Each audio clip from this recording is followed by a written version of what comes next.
Hey everybody, Denver Riggleman here, Coalition of the Sane, hashtag COTS, and here is a COTS take. Today I'm going to talk about the Hunter Biden gun trial. Now, this is much different from the impeachment proceedings that were pushed by James Comer and Jim Jordan acolytes, and completely different as far as the criminal charges on the impeachment push when we're talking about the laptop data, right, and the type of data that was used for congressional investigations and even by the media. And so to make sure everybody knows where I'm coming from, I can honestly say I'm friends with Hunter Biden at this point after working for the legal team on specific data forensics since December 16th, 2022.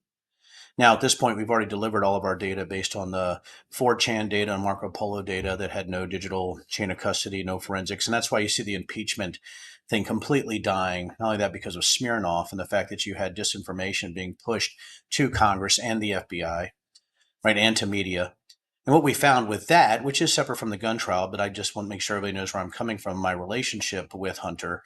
So where we're coming from is that all of the sourcing from that came from Steve Bannon and Rudy Giuliani. So this is a bit of a separate thing from the supposed laptop information and data. By the way, there was more than one laptop, but of course, I don't think a lot of people read John Paul MacIsaac's book or actually really know what's going on because they listen to far right sources or they're just not educated on what happened with the laptop on that fateful month of April in 2019. So let's talk about gun trial.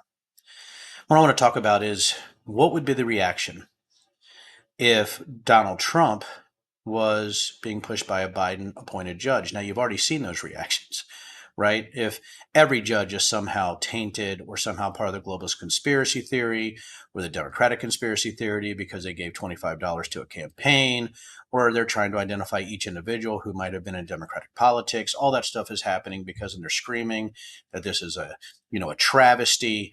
It's a banana republic as you see Trump being convicted of the 34 felonies.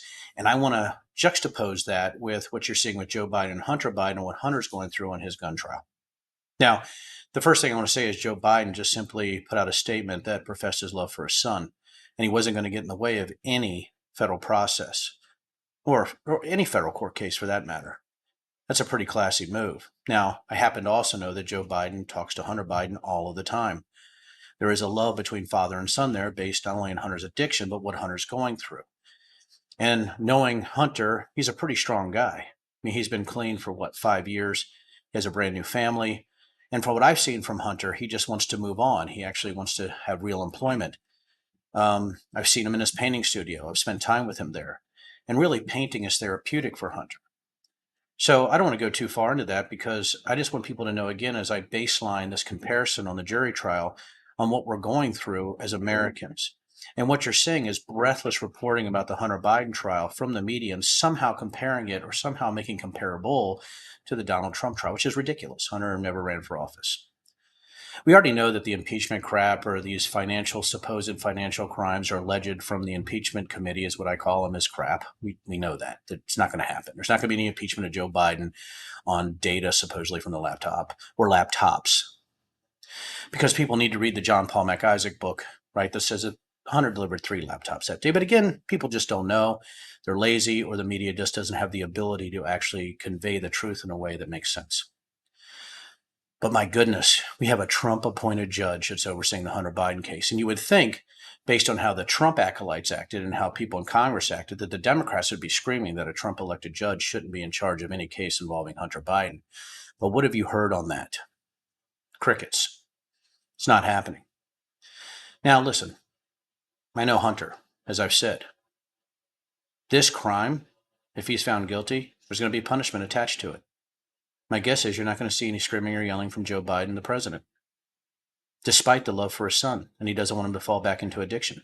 It's very possible that Hunter Biden gets jail time. My question is, what if Hunter Biden is found not guilty? What does that do to the election in 2024? But how do they actually spin that if a jury and a Trump judge finds that Hunter Biden shouldn't be convicted of this crime, or maybe gets community service or goes through some kind of education program? But the fact is he's been clean for so long. Now, at some point, we're going to have the tax case also, which is going to be really interesting because he's paid all his back taxes. People know that. It's going to be a very, very interesting case. But not only do you have a Trump judge, you have a Trump-appointed attorney in David Weiss, somebody who reneged, let's just be honest, reneged on a plea agreement. So how should we all act as normal thinking, sane Americans here on Coalition of the Sane? And I hate to tell you this, but we just need to let the justice system do its job. We need to let the appeals process work if he's found guilty. And if he's found not guilty, we need to brace for a Trump world reaction that will be cataclysmic, almost nuclear, because a lot of these emotional nitwits can't actually handle the fact that law and order is something we should be abiding by in the United States of America. I hate to be sane about this. I'm not going to scream about a Trump judge or the fact that, things have been reneged on, or the fact that you have a Trump appointed attorney. Simple fact is that if Hunter is found guilty of that crime and he signed that, there's probably going to be repercussions. And I think Hunter is well aware of that. Now, there's going to be some anger. I'm a gun owner, right? People know I'm a Second Amendment guy. I make no bones about it, right? I live on 50 acres up here. I love to hunt, love to fish, I love to shoot with my kids, right? We have a lot of fun doing that. So for me, also, it's pretty amazing. Anybody independent, center right to far right who are Second Amendment, individuals, or even the gun nuts, which I'm not. Those individuals aren't up there defending Hunter Biden based on this forum, which they probably would think goes against anything that the Second Amendment stands for. So I just find this absolutely mesmerizing. The thing that I've always said, though, is that the sane have to match the energy of crazy. So when you do see this explosion, if Hunter is actually found not guilty, you have to react with that with as much energy on a rational and sane side, but you have to be confrontational. It's time to be confrontational with people that are emotional. Now, if Hunter gets convicted and sent to jail, it's really a sad thing because he was an addict, but it might help with his addiction. Who knows? I doubt it because he's been clean for so long. But again, how does the president react to a son? And you have actually the son's widow, his other son's widow, coming in to testify. It's got to be awful for the Biden family. There is a humanity in this. I think all of us need to realize that even in my family, I've had those who have fought with addiction and those who eventually died from it. And that goes for very close family members all the way to cousins. So I do have some sensitivity towards this topic. What I don't have sensitivity towards is law breaking.